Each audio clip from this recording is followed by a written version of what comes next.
அனைவருக்கும் வணக்கம். நான் உங்கள் ஏஎல்பி அஸ்ட்ராலஜர் எஸ் சோமசுந்தரமூர்த்தி, திருச்சியிலிருந்து. ஜாதகர் பிறக்கும் போது ஜென்ம லக்கணமானது விருட்ச லக்கணம். 30 வயசு 7 மாசம் 21 நாள் ஆகுது. அவர் பிறந்து வளர்ந்து உடம்பு வளர்ந்த மாதிரி லக்கணமானது ஏஎல்பி லக்கணம், கும்ப லக்கணம். இந்த கும்ப லக்கணத்துக்கு ஆதிபத்தியம் பெறுகிற 1ஆம் இடத்துக்கும் 12ஆம் இடத்துக்கும் ஆதிபத்தியம் பெறுகிற சனி பகவான் ஏஎல்பி லக்கணத்திலே இருக்கிறார். அப்ப புகழ், கீர்த்தி, அந்தஸ்து, அதிகாரம், ஆளுமை அப்படிங்கிற அம்சத்துக்கும் ஜாதகர் விரயம், தூக்கம், அலைச்சல், வெளிநாடு, அதே மாதிரி பயணம் அப்படிங்கிற சம்பந்தப்பட்ட இடத்துக்கும் ஆளுமையை பெறுகிற அந்த சனி பகவான் ஏஎல்பி லக்கணத்தில் இருக்கிறனால ஜாதகர் ஏதோ ஒரு விரயத்தை இந்த காலகட்டம் செய்தே தீர்வார்.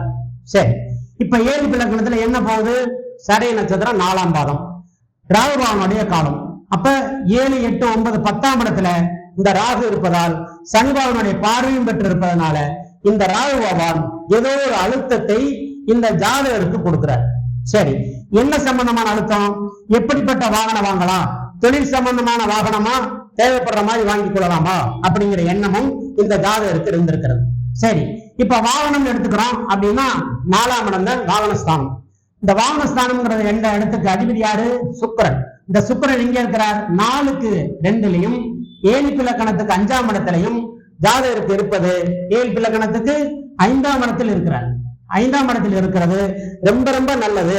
அப்ப வாகனம் எப்படி இருக்கு? வீடு, வண்டி, வாகனம், பூமி, சொத்து எல்லாம் எப்படி இருக்கு? நல்ல நிலையில இருக்கு.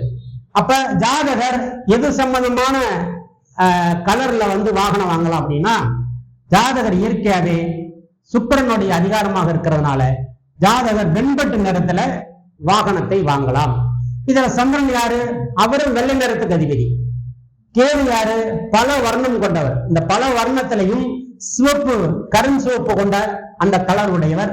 அதனால் சந்திரன் வெள்ளை நிறத்திலையும் சுக்கிரனுடைய சம்பந்தமான நிலையில் வருவதால் ஜாதக ரீதியாக வெண்பட்டு நிறத்துல ஜாதகருக்கு வாகனம் வாங்கலாம் அப்படின்னு சொல்லப்பட்டது.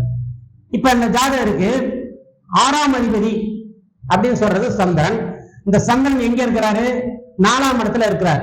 அப்ப 6ஆம் இடங்கிறது கடன், லோன் சம்பந்தமான விஷயம், தன்னை தேடி வரக்கூடிய விஷயமாக ஜாதகருக்கு அமைந்து வரும் அப்படின்னு சொல்லிடலாம். அப்ப அந்த ஜாதகருக்கு 6ஆம் இடத்துல புதன் இருக்கிறதுனால கூட்டுறவு பேங்குகளில் ஜாதகருக்கு கடன் பெறுவார். கூட்டுறவு பேங்க்ல ஜாதகர் கடன் பெறலாம். அப்ப வாங்கின கடனை கட்டிடலாமா அப்படின்னா கட்டிடலாம். அப்ப இயற்கையாவே ஜாதகருக்கு வாகனம் வாங்கலாம் அப்படிங்கிற அமைப்பு ஜாதகருக்கு இந்த 4ஆம் அதிபதி 5ல இருக்கனால கொடுக்குது.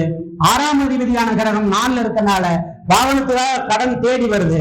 ஜாதகருடைய தொழிலுக்காக அந்த கடன் ஏற்படுகிறது. அந்த தொழிலுக்காக வாகனமும் அமையக்கூடிய வாய்ப்பை ஜாதகத்துல உருவாகுது. சரி, இப்ப இந்த ஜாதகருக்கு சதய நட்சத்திரம் 4ஆம் பாதம்,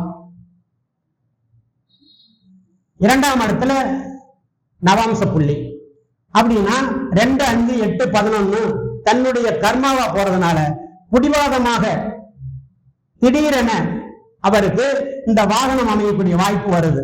திடீரென ஜாதகருக்கு லோன் குடிக்கக்கூடிய அமைப்பிலையும் இந்த கூட்டுறவு செயல்படக்கூடிய கட்டாயத்தை ஏற்படுத்தி விட்டுரும். அப்படின்னா இந்த ஜாதகர் தற்சமயம் வாகனம் வாங்கலாமா?